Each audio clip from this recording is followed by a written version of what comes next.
buon pomeriggio a tutti, Casa Galax, Berto, eccolo lì.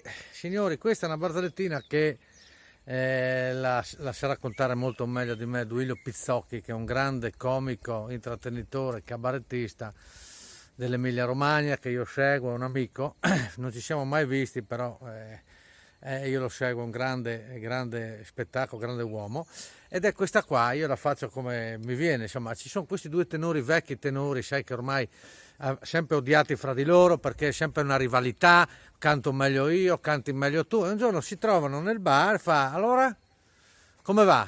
Bene, canti ancora? Sì, canto ancora. Ma come canti ancora? Sì, canto ancora.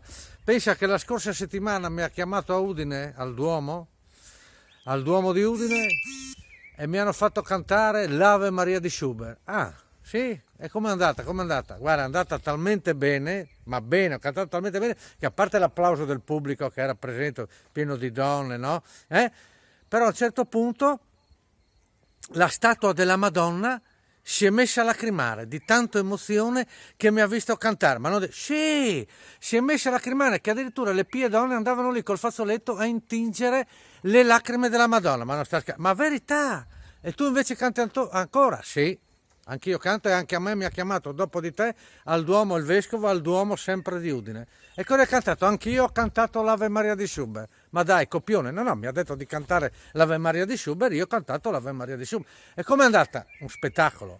A parte l'applauso come a te del pubblico, era pieno così, e gente anche fuori, ha messo il megafono.